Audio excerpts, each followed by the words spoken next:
Hello students, पिछले class में हमने पढ़ा था छोटी आंत। आज हम आगे चलते हैं, बड़ी आंत के स्ट्रक्चर पर ध्यान देते हैं। बड़ी आंत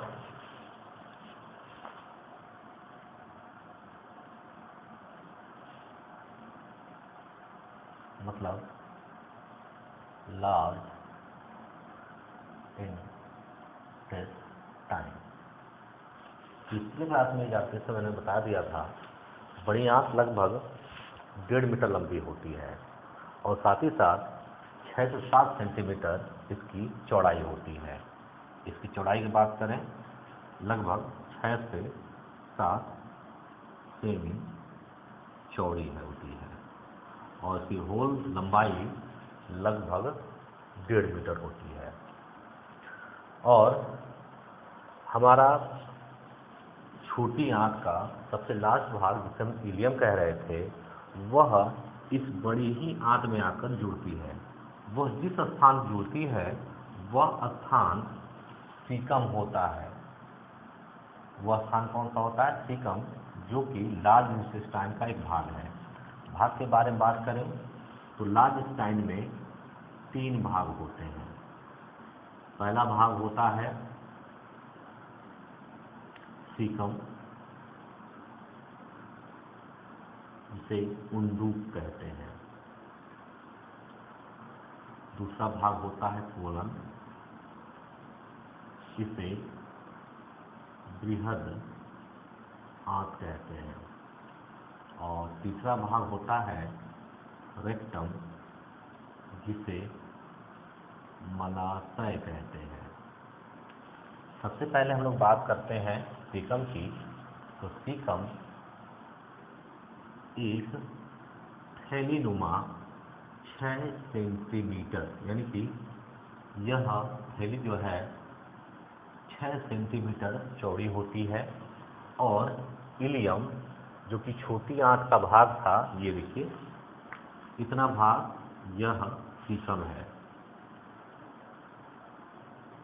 और यहाँ से लेकर ये यूनुमा भाग यह कोलन है। उल्टे यूनुमा यह भाग कोलन है।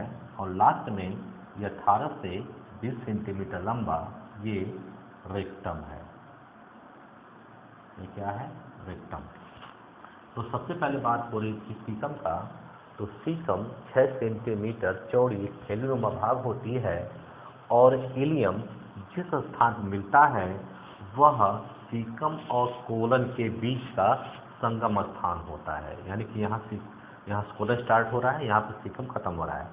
ठीक यहीं पर छोटी आंत, जो कि कुंडलित काफ़ी होती है, वह आकर इसी कोलन में आकर सीकम में आकर जुड़ती है। जिस स्थान पर जुड़ती है वहाँ पर एक छिद्र द्वारा, या कह सकते हैं वाल्व द्वारा, सीकम के अंदर खुलती है। इस छिद्र को हम लोग नाम देते हैं क्या? इलियम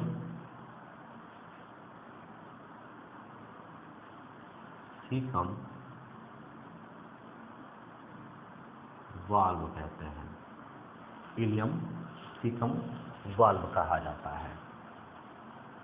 और इसी वाल्व के नीचे एक और स्फिंक्टर या छिद्र होता है, जिसे हम लोग वर्मी फॉर्म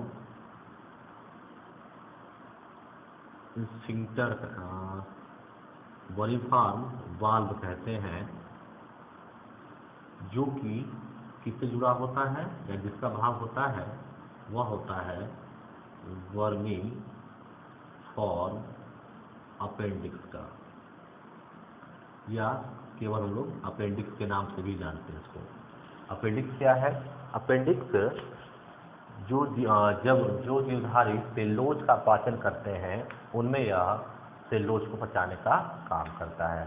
मानव शरीर में सेलुलोज का पाचन नहीं होता है, इसलिए यह वर्मी अपेंडिक्स मानव शरीर में पाया जाता है अवशेषीय अंगों के रूप में। अगर किसी वजह से कोई भोजन का कोई भी अंश इस अपेंडिक्स के अंदर चला जाता है तो इसके अंदर बैक्टीरियल संक्रमण के कारण सूजन हो जाती है, जिससे व्यक्ति के पेट में दर्द, बुखार, उल्टी होना या भूख ना लगना, ये सब दिक्कतें होती हैं, जिसको हम लोग क्या कहते हैं, अपेंडिसाइटिस कहा जाता है, जिसका इलाज क्या होता है, सर्जरी होती है, जिसे हम काट कर बाहर की ओर निकाल देते हैं। यह पीछे की ओर है इलियम। उसके बाद आता है दूसरा कोलन। कोलन क्या है देख लीजिए। कोलन एक उल्टे यू की आकृति की एक रचना होती है, जिसमें 4 भाग होते हैं। इसमें 4 भाग होते हैं। एक होता है असेंडिंग, दूसरा होता है ट्रांसवर्स,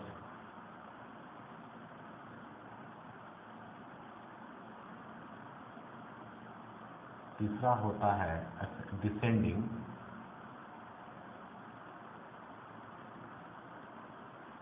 और चौथा होता है सिग्मोइड। असेंडिंग, ये वाला भाग जो ऊपर की ओर जा रहा है, यह असेंडिंग भाग है, जिसकी लंबाई होती है 15 सेंटीमीटर। इसकी लंबाई होती है 15 सेंटीमीटर। दूसरा, यह क्षैतिज भाग, जिसे हम लोग ट्रांसवर्स भाग कह रहे थे, इसकी लंबाई होती है 50 सेंटीमीटर। दूसरा, यह नीचे की ओर आता हुआ, जिसे हम बोलते हैं डिसेंडिंग, इसकी लंबाई होती है 25 सेंटीमीटर। और अंत में ये मूड़ा वाला भाग यहाँ तक, इसको हम नाम देते हैं सिग्मोइड।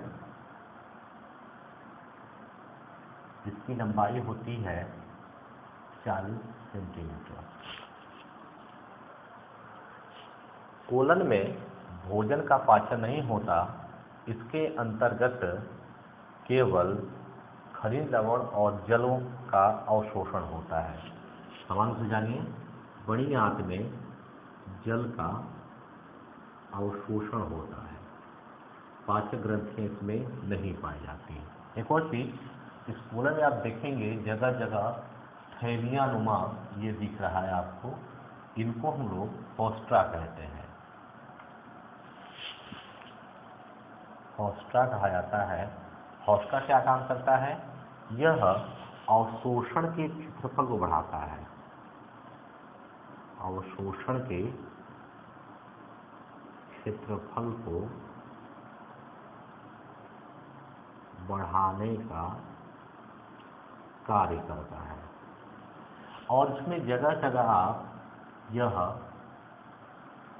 आपको रेशेनुमा रस्सी नजर आ रही होगी, इनको हम नाम देते हैं मस्कुलर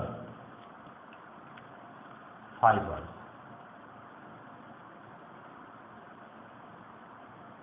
मस्कुलर फाइबर कहते हैं, जो कि हमारे इस पूरे कोलन को साझे रखती है। और साथ ही साथ इन पर छोटे छोटे आप गुलिकाएँ नजर आ रही होंगी, थैलियाँ नजर आ रही होंगी। इन थैलियों को नाम देते हैं टीनिया कोलाई, जिनमें WBC की कुछ मात्रा का निर्माण होता है। अगला आता है हम लोग का रेक्टम। यह रेक्टम यहाँ देख लीजिए, यहाँ से यहाँ तक है। यह रेक्टम 18 से 20 सेंटीमीटर इसकी लंबाई होती है, और चौड़ाई भी लगभग 6 सेंटीमीटर है। लंबाई 18 से 20 सेंटीमीटर होती है, और इसकी लास्ट का लगभग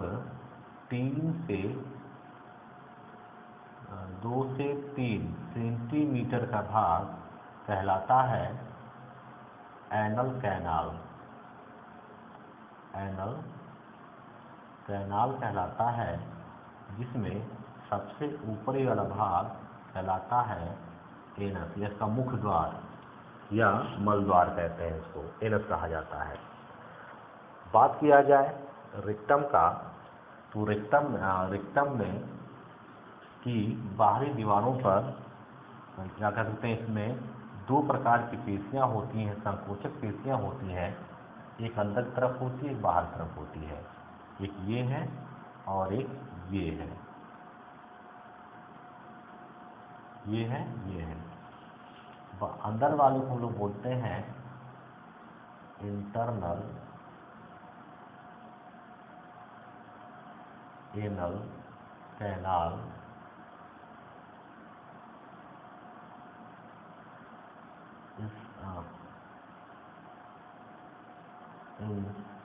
स्फिंक्टर, और बाहरी बोलते हैं एक्सटर्नल एनल कैनाल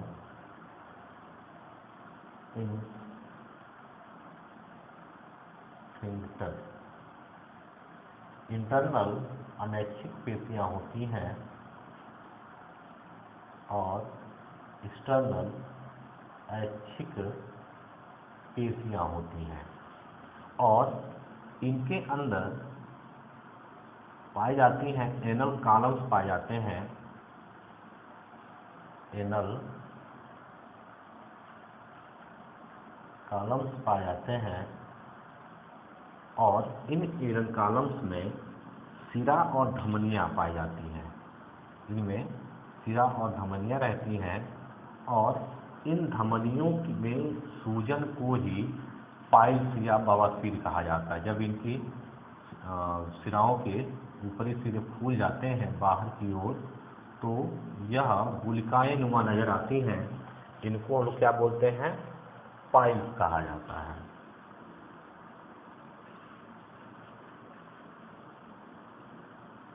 पाइल्स कहाँ होता है, सिराओं के सिरों पर रक्त के दबाव कारण ये सूज जाती हैं, और जब कभी ये सिराएं अत्यधिक दबाव के कारण फट जाती हैं, इनको हम लोग हार्मोरॉइड कहा जाता है, हार्मोरॉइड, या इनको खूनी बवासीर कहते हैं, और जिसमें व्यक्ति के मल के साथ साथ रक्त की मात्रा भी आने लगती है। इस प्रकार से आज हम लोग का समाप्त हो जाता है कहते हैं बड़ी आंत। कल के डेट में हम लोग पढ़ेंगे लीवर और पैंक्रियाज।